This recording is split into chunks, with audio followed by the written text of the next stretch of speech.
Hello everybody. Obviously I haven't done a video for a long time. My channel, since YouTube brought in all of this rubbish about, people with under 1,000 subscribers and you weren't able to grow and all that rubbish. I decided to give it up, but I, I feel like I need to say something, just to get it off my own chest and put my opinion out there. I just feel like something needs to be said, and obviously I'm going to talk about the absolute shambles that was Newcastle United's transfer window. I'm just going to rewind back, 3 months. Newcastle end the season on a crest of a wave. We beat Chelsea 3-0. The next day, Mike Ashley releases a statement and says, great performance, I'm very pleased. I really hope Rafa stays, and Rafa can have every penny that this club generates. Now, knowing that we've had to put up with this joker for 10 seasons now or plus, we take that comment with a pinch of salt, and he's come at we now sit here at the end of the transfer window, and we were proven right to not be fully optimistic with those words, weren't we, Mike Ashley? Because you've absolutely done us again. Newcastle finished this transfer window 25 million or whatever in profit. 45 million sold and 20 million or something bought. It could be different figures than that, but I'm there or thereabouts. So the first question is if every penny that is generated is going back into Rafa's back pocket, why has he not signed more players for the remaining 20 to 25 million? The first and easy question. Now the obvious answer to that is because it's gone into your back pocket.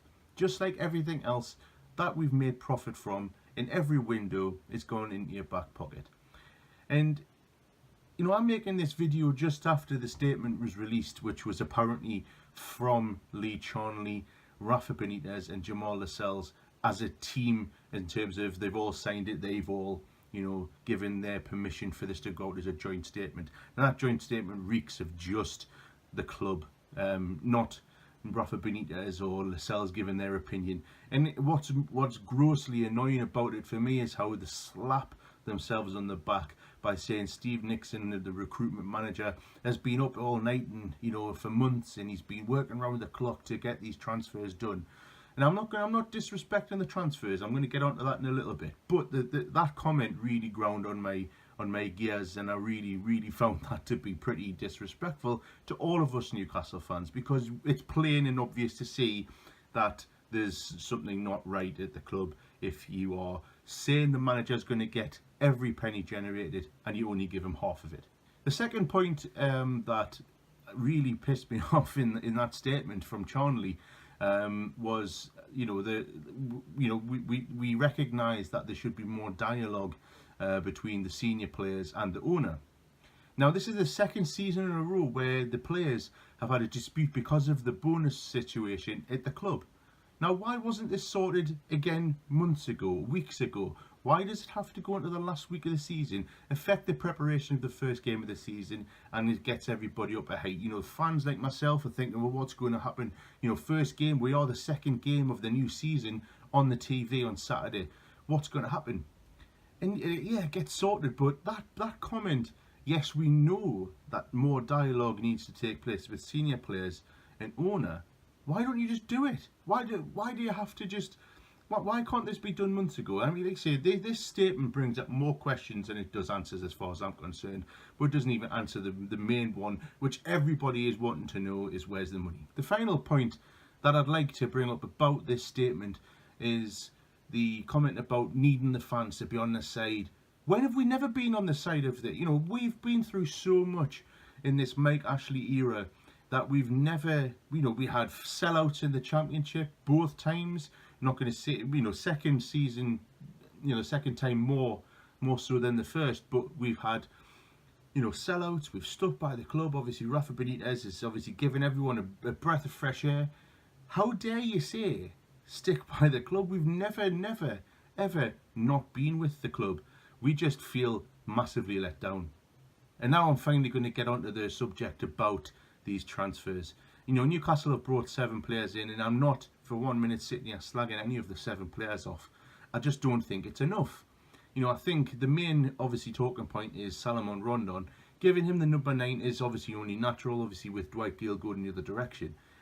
I'm not against him. We're going to give him a chance. But I don't think somebody that's already had 3 seasons in the Premier League and he's failed in those 3 seasons to hit double figures is going to be enough in what is going to be a surefire relegation battle.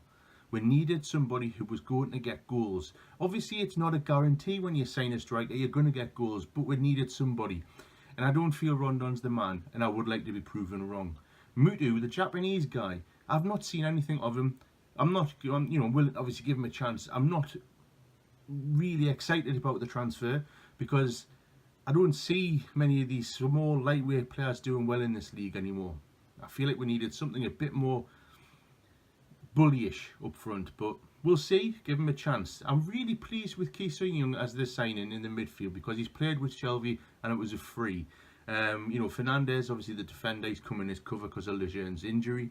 And I just feel, you know, we've signed some decent players, but what if Kenny Doody doesn't play as well as he did in that half season?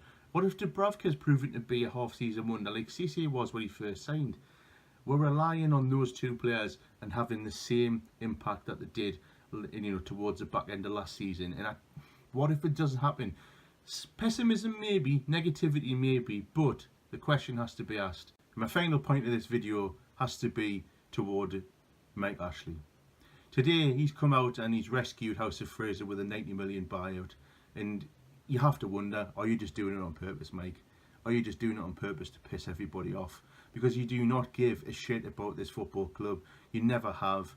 Why don't you just leave? You know, why are you being so greedy? You know, 300 million should have been enough when that offer was on the table from Staveley, but no. Now you want 400 million because you know you've got 120 million in your back pocket because of that TV money, which hasn't been spent on transfers, and you're now 20 million in profit because of the money you've stolen out of the club because of this transfer window.